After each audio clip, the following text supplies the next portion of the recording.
side namin. Dito, si Nazareno. Ayan, bigay sa amin to ng tito ko nung nagpa-bless kami. Pinabless yung bahay namin dito sa Cavite. Ayan, medyo malaki siya.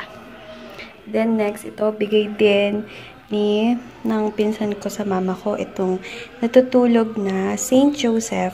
And ang okay dito, sabi nalaman namin to kay Pope Benedict na pag may wish ka daw, ilalagay mo daw sa ilalim ni Joseph na nag-sleep, then para mapanaginipan daw niya. And matupad yung wish mo. And then ito, Our Lady of Manawag. Pinili namin to nung nagsimpa kami sa Manawag. Then ito, bigay ng tito ko kahapon sa mama ko. Itong si Padre Pio.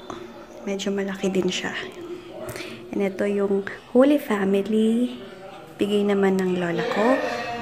Ito, hindi ko alam, basta bigay lang eh. Ito si Jesus Christ.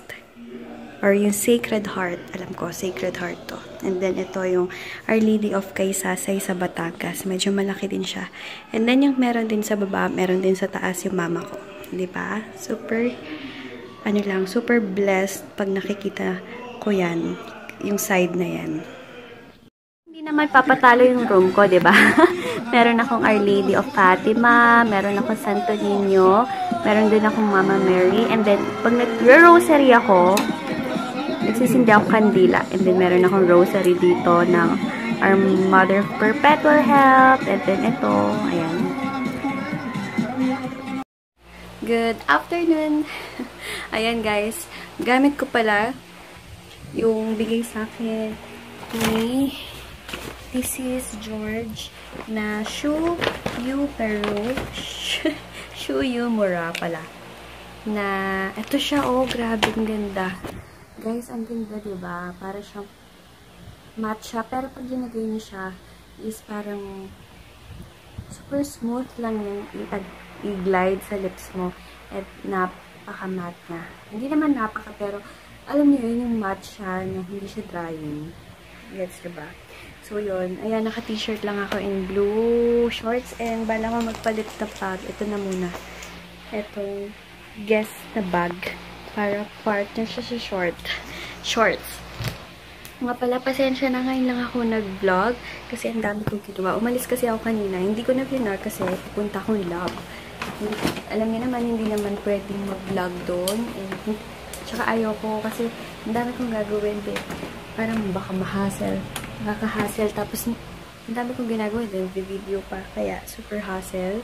And para na din sa privacy, diba? Sa laboratory. Tsaka bawal talaga. So, yun. Paalis na ako. Anong oras na? 3:15 na. Hindi ko alam kung sasama sa akin si tata. Pero, try kong isama siya. Kasi gusto ko nagpapasyal naman siya. Kahit once a week lang or twice a week. Palitan ko lang yung bag ko. Ito kasi medyo para na siyang madumi. So, yan. Palitan ko muna. So, ito yung bag ko. Ito muna yung bag ko kasi sayang naman kung hindi magagamit lagi. Ito, medyo matagal-tagal na din to. Nabili ko siya sa Guess at konti lang yung malalaman sa kanya. So, yan. Ito muna yung gamitin ko ngayong week. Pero hindi kasi ako sanay na ang liit-liit lang ng bag ko. Masanay kasi ako na medyo malaki talaga. Ayan guys, umalis na ako. Nakakapanibago yung hair ko. I-clean na lang. Pero at least, hindi na masyadong dry. Di tulad doon dating haba nga, pero grabe namang dry. As in, dry. As in. Ang dami nagtatanong lagi kung anong hair color ko. Lagi ko sinasabi yun sa mga past vlogs ko, pero intense ash blonde. Ash blonde yun. Yan, nabili ko siya sa Pampanga. Gusto niyo bang pagpabili? Sabihan niyo lang ako kasi pag punta akong Pampanga, bibili ko kayo. Kung gusto niyo lang.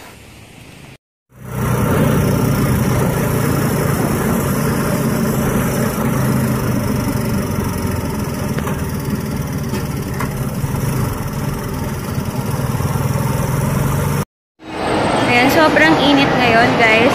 Anong oras na ako umalis, pero sa tricycle, grabe init yung legs ko. Nasusunog.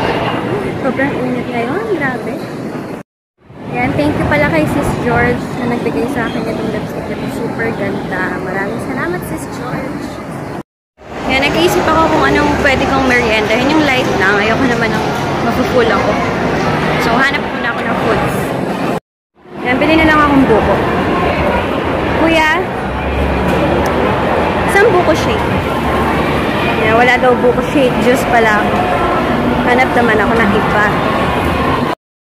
Ayan, dito ako ngayon sa French Baker. And nag-order lang ako ng ice mocha and mango crepe. Kasi diba, tagal ko na nag-crave yung dati. Sa wakas.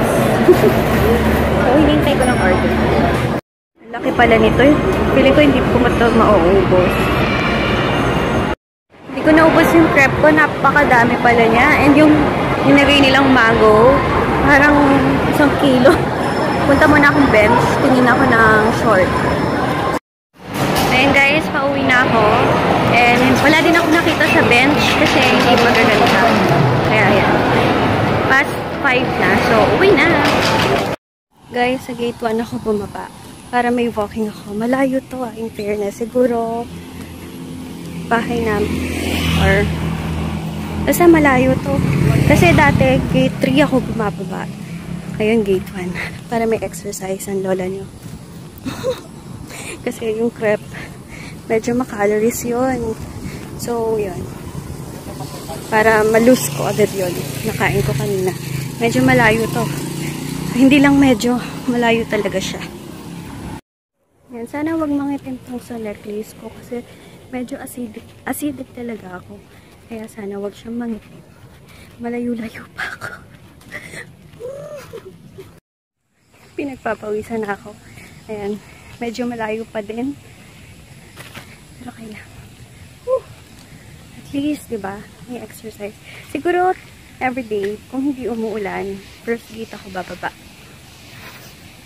I wish magawa ko talaga yun. Hi guys! Nandito na ako sa room. Oh my goodness! Yung kulambo ko, nakita niyong nakakalat. And, ayun! Nandito na ako and nakikita niyo naman buong pa ang aking lipstick. Nabawas lang siya pero super konti lang. Wait, paano ko bababa? Ay, grabe. Kung makikita niyo lang ako sa personal, para talaga akong zombie. Talaga nagpipil yun dito ko. As in, buong cheeks. Yan yung ginamit ko na lipstick. Alam niyo ba? Super ganda. Yung Shu Uemura na tatak. Hindi ko alam kung tamang aking pronunciation, pero masasabi ko lang mas maganda siya sa MAC. Kasi long lasting, matte finish, pero hindi siya drying. Super ganda. Pero hindi kasi sinasabi hindi magandang MAC. Maganda yung MAC, pero alam niyo yon, yung mas maganda yung lipstick na Shu Uemura. Sana matry nyo guys and balitaan nyo ko once na try nyo yun. Dati talagang gustong-gusto ko nang bilhin yun. And may gusto akong lipstick doon na gustong-gusto ko nang bilhin. And para kasi ako nang hinayang kasi sa ATC nag-canvas ako 1,250 ang isang lipstick ng Shu Uemura. So, thank you very much, Sis George. Talagang napatry niya sa akin na hindi ko expect na bibigyan niya ako ng Shu Uemura na lipstick. And sabi niya kasi, bibigyan niya lang ako ng small gift lang. Hindi ko naman alam na gaganda ng bigay niya. Ang bigay niya sa akin is yung Studio Fix and 3 lipstick. Candy Yum Yum, yung Shu Uemura, and Ruby Woo. And thank you din kay Sis K na grabing din yung bigay sa akin. Meron NYX na lipstick, then may e.l.f. and may MAC lipstick, and favorite ko yon yung Viva Glam 1. Tingnan nyo, memorize ko. And then meron pa siya, hindi ko pa nagagamit yung pang eyeliner niya tomorrow.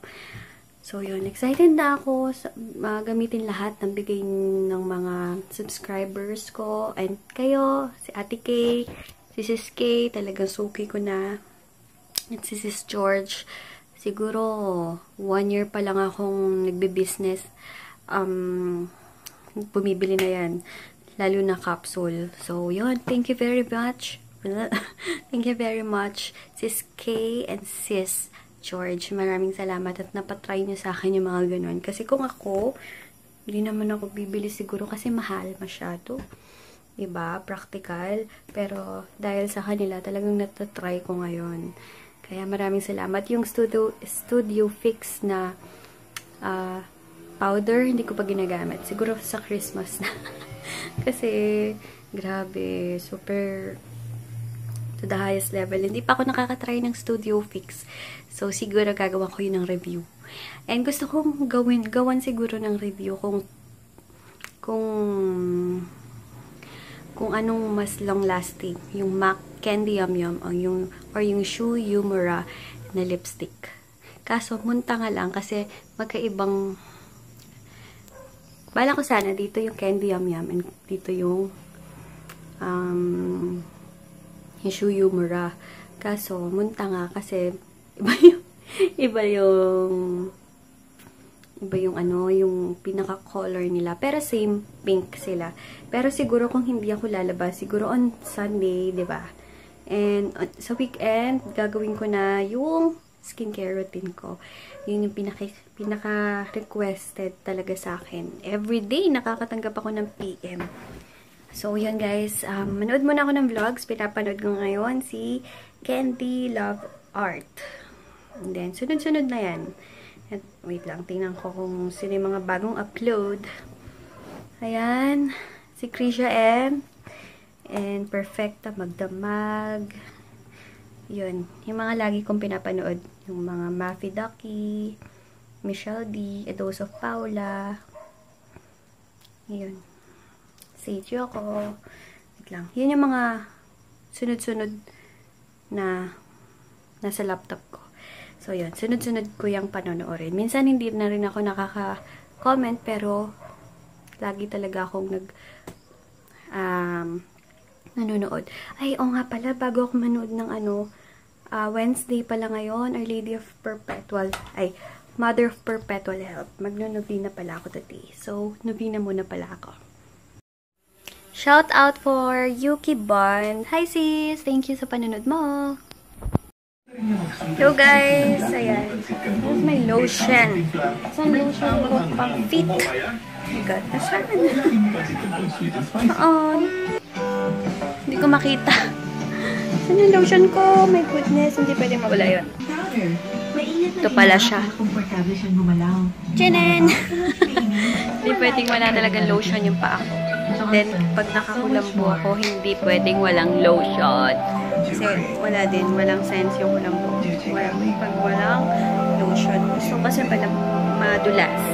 O nga pala, yung mga dealers ko, ito yung contact number nila. Minsan kasi, sa akin wala nang stock, sila meron pa. Kasi minsan kumukuha talaga ng stocks sila, din sa akin nauubos na agad. So, pag wala akong stock ng binibili nyo, try nyo silang kontakin. Kasi minsan sila may stocks, ako yung wala. Kasi agad nauubos yun sa akin. So, yun. Ayan, nakapaghilamos na ako. Mag-aano lang ako. Hindi pa ako naglo-lotion. Ayan. And lotion. And facial set. So, ayun. Siguro end ko na yung vlog ko today. Sana nag-enjoy kayo, guys, sa vlog ko ngayon. And, ayun. Don't forget to like and subscribe, guys.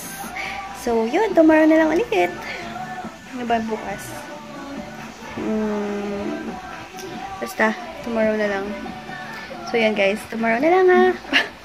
Ilang beses ko sinabing tomorrow. So, yun. Bukas na lang. Bye! Good night! Bye-bye!